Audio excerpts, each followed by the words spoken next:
It's so much better than you think it is, especially now. By the end of this review, I think you'll understand why. The Fanatec CSL Cockpit V1.5 is a minimalist, understated thing, completely different from the meaty, chunky rigs you often see, and that's possibly the main reason you'd want one. It's how little it gets in the way that's its biggest plus. Today, the cockpit, seat and integrated monitor holder as seen here add up to around €519 or around 444 quid. For context, that's significantly less than the also excellent GT Omega Titan, the equivalent setup of which would cost you £545. And outpricing GT Omega is not easy. Those that discover how good the CSL Cockpit is now will wonder why everyone else hasn't cottoned on. Let me show you round. You can get 5% off at Fanatec's official sites with code DANIELY5 at checkout. Check the description for links to each region's official shop. This is a review, not an ad, with good and bad points, but as I am a Fanatec affiliate, using my code or shop links in the video description may grant me a commission if used by you upon purchase. And due to this, I do mark this video as paid promotion within YouTube. In a sentence, the Fanatec CSL Cockpit is for those that want a small but strong rig that doesn't visually dominate the room it's in. It's incredibly slender and, I would say, efficient with material. It's the only explanation for being quite low cost for what it achieves. The components arrive flat packed in a box. Here I have the cockpit in the bigger box and the monitor mount in the smaller one. Once you spill everything out onto the floor, you may start to feel a creeping sense of biting off more than you thought you'd be chewing. This isn't completely unfounded. It does take longer than you think, a good couple of hours, to build a CSL cockpit, but it is at least a satisfying process because every step you make through the assembly leaves you complimenting how simple and clever it is, clearly very thoughtfully designed. All the fixtures and fittings, nuts and bolts especially, are of a high quality and good finish. There are no cheap, rough, pot metal parts here. There's no manual included, you have to look it up via a QR code. I always hate it when manufacturers do this. Give me a manual so I don't have to unlock my phone every 3 seconds to zoom into the pixels I need to see. During construction, do be alert. It is easy to get one of the major bars the wrong way round and end up backtracking. Don't tighten things right up until it's obviously all correct.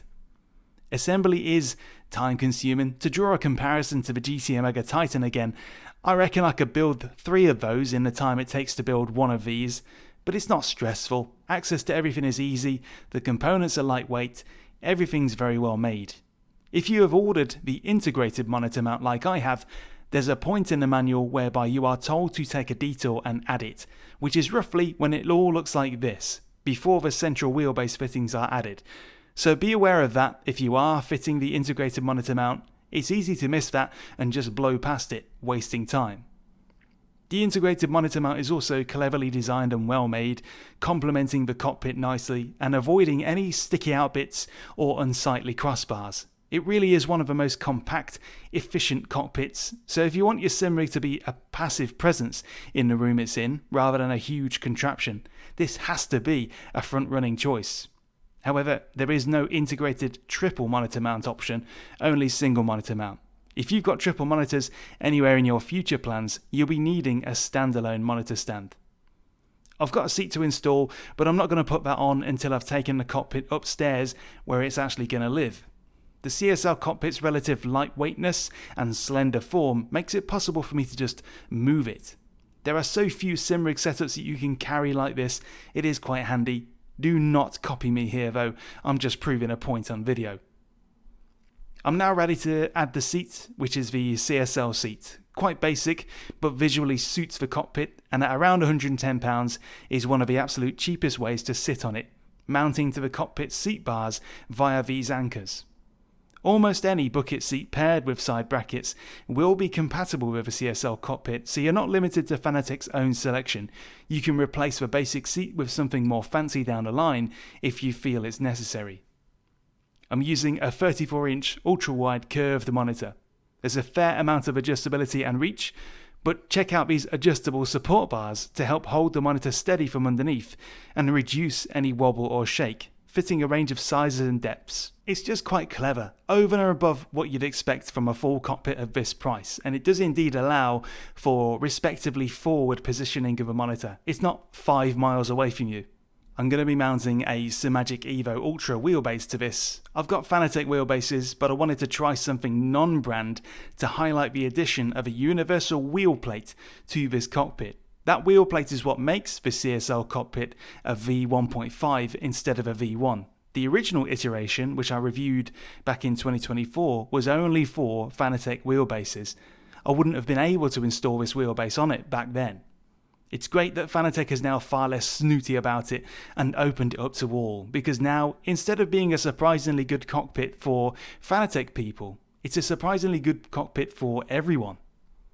Adjustability is great here too, with a decent range of reach and angle, as well as the possibility of flipping the plate upside down for further vertical range. I'll also be mounting VRS pedals to the CSL Cockpit's pedal frame. This is again to test the limits of the design and sniff out any drawbacks when you add pro equipment. The pedal frame was adaptable to their shorter footprint without much issue, as well as being tiltable to a nearly flat position. When it comes to adjustments, due to almost everything on this cockpit being locked down with numerous bolts, making changes isn't massively quick to do, particularly for the pedals.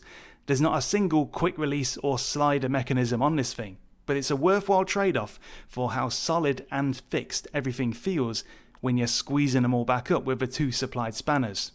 At least, access to bolts is fairly good everywhere on this rig. When it comes to driving, the CSL Cockpit feels impressively stable, much stronger than you'd ever think based on its looks, and it's difficult to perceive any meaningful flex or wobble from the driver's personal perspective, although the camera may tell us differently. It's more than strong enough to drive well without distraction. I feel well connected to the controls and comfortable.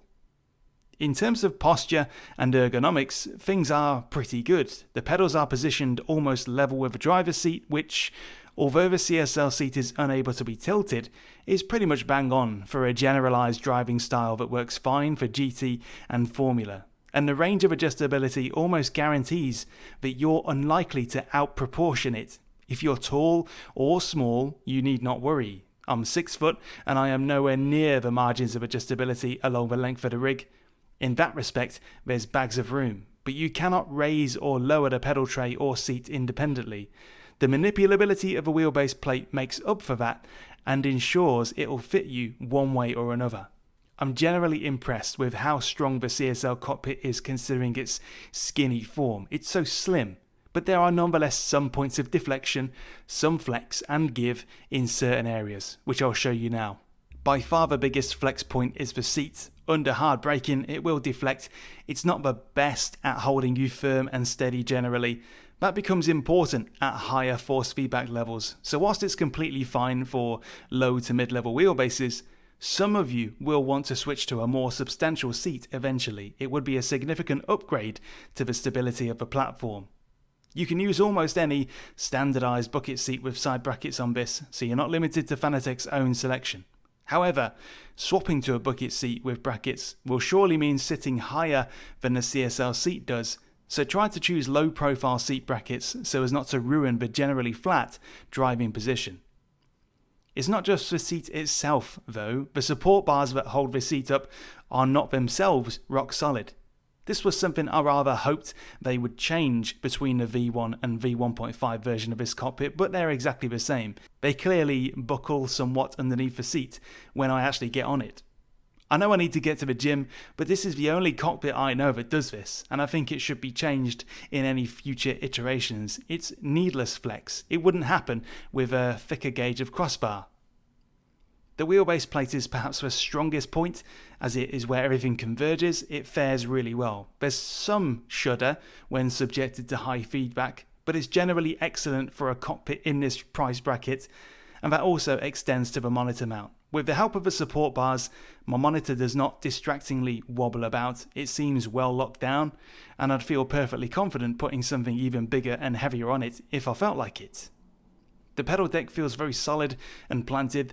There is some flex under heavy load that you can see on camera, but when driving you'd be really hard pressed to tell. The main thing to highlight is that during my testing with these standalone VRS pedals, I really missed the presence of a heel plate, so I would strongly advise a pedal set with a built-in heel plate or base plate, such as Fanatec's CSL Elite pedals, Simagic's P1000 pedals, as there's no such heel plate add-on available from Fanatec themselves. You could do a DIY solution, but I'm not going to go into that. It's about what it has and what it can do as standard. These are the flex points across the CSL Cockpits platform, but I stress one thing. What you see on camera and what you feel in practice are often so wildly different. I still rate this as easily one of the firmest and stable non-aluminium cockpits that I've tested. One significant quirk is that this thing is low to the ground, practically on the floor. Keep this in mind. As a kid, I'd have considered this a major plus. It's cool. As an adult, it's a mild drawback. For some reason, when you hit your 30s, you start thinking you're too good to be climbing down on the floor for anything. You could build a plinth for the cockpit to elevate it. Nothing that 5 million quid's worth of timber and plywood can't fix. My overall positive view of a CSL cockpit comes down to two things. It's something that looks distinctly different from many of the current options out there, and yet it's cheaper than many of them too. And if you like the look of it, you already know you do. The CSL cockpit may be strong, but like many other tube-based cockpits, it does not threaten the ultimate strength and versatility of a full aluminium profile cockpit, not at all, but it holds up really well with far less physical material and cost.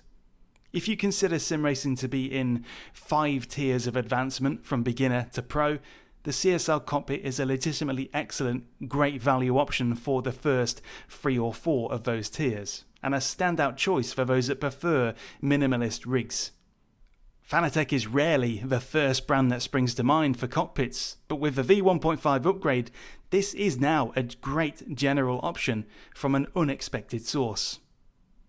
That's it for now. As ever, if you want to ask something about this or share your own experience of the CSL cockpit, whether it's the V1.5 or V1 from back in the day, comment below and I'll do my best to answer. Don't forget that you can knock 5% off with code DannyLee5 at checkout on Fanatec's official websites. Cheers again.